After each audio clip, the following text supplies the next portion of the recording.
Civil War produced far-reaching changes in American life, yet the most dramatic of these was the destruction of slavery, the central institution of Southern society. Between 1931, when the British abolished slavery in the empire, and 1888, when the emancipation came to Brazil, about 6 million slaves glanced their freedom in the Western Hemisphere. About 4 million, two-thirds of the total, lived in the southern United States. Lincoln invoked time-honored Northern values to mobilize public honor. In the message sent to the Congress, he identified the Union with the fate of democracy for the whole family of men. He also identified the differences between North and South in terms of the familiar free labor. While appealing to free labor values, Lincoln initially insisted that slavery was irrelevant to the conflict.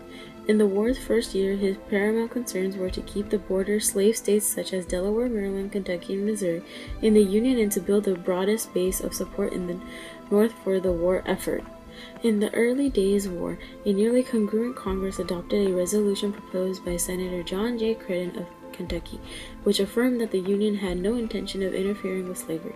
The Confederacy set slaves to work as military laborers, and blacks began to escape to the Union lines. By the end of 1861, the military had adopted the plan that begun in Virginia by General Benjamin F. Butler of treating escaped blacks as contraband of war. Slaves themselves took actions that helped propel a reluctant white America down the road to emancipation. Lincoln made emancipation a war aimed blacks in the North and the South.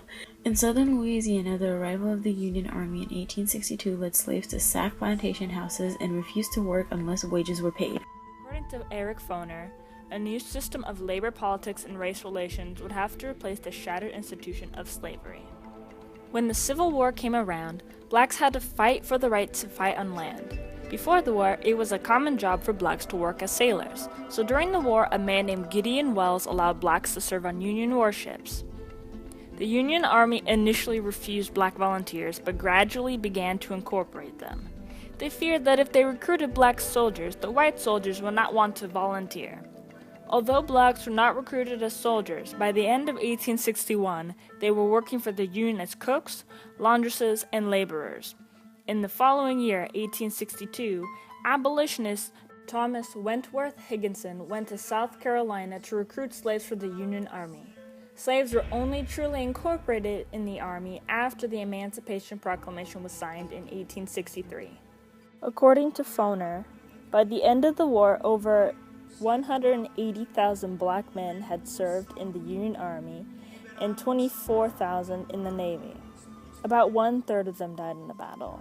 However, 15 black soldiers and 8 sailors received the Congressional Medal of Honor. Most of the black soldiers consisted of free emancipated slaves that joined the Army in the South. In 1863, the Union took control of plantations in the Mississippi Valley. General Lorenzo Thomas had 50 regiments, consisting of approximately 76,000 black soldiers. The only way many blacks were freed was by joining the Army. Congress had expanded the boundaries for the Emancipation Proclamation to include black soldiers and their families. In the Union Navy, black and white sailors were treated the same. Both black and whites dined together, bunked together, had equal pay and opportunities. The conditions on ships made segregation impractical and impossible. The involvement of blacks in the war convinced many people that emancipation must be met with equal protection of the laws regardless of race. Blacks were to be treated the same as whites in every situation, whether that be prisoners or free. The growing shortage of white manpower eventually led Confederate authorities to a decision no one could have foreseen when the war began. September 1863, the Mississippi newspaper had argued for freeing and enlisting able-bodied black men.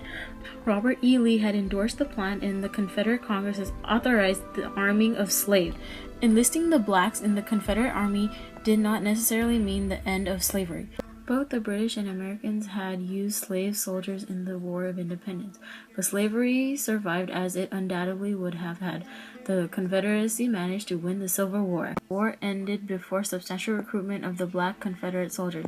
The Confederate Army did not employ numerous blacks, nearly all of the slaves as laborers. South's decision to raise black troops illustrates how the war undermined only slavery, but also the pro-slavery ideology of the day. The South makes the soldiers of the black will be the beginning of the end of the revolution and was declared by Howell Cobb. He was a Georgia planner and politician. In the 54th Massachusetts Infantry, the abolitionist Governor John A. Andrew has the authority to form regiments that can include people such as the African Americans. He was raising black regiments from the free black populations. He felt the best way for black Americans to get citizenship is by allowing them to fight and die for their freedom and country. John Andrew had chosen a white officer for the new black regiment from the rich families in the abolitionist movement in his state. During that time, Douglas's both sons had joined the regiment. The regiment gave no expense in the effect to prove that blacks were equal to the rest. The 54th Regiment was the first black regiment enlisted in the North. During May 28, the 54th paraded through the streets of Boston. The first conflict came in July 16 on the Confederate soldiers, while the regiment fought off an attack on James Island. On July 18, the supreme test of courage and valor of the black soldiers had chosen to lead the assault on Battery Wagner.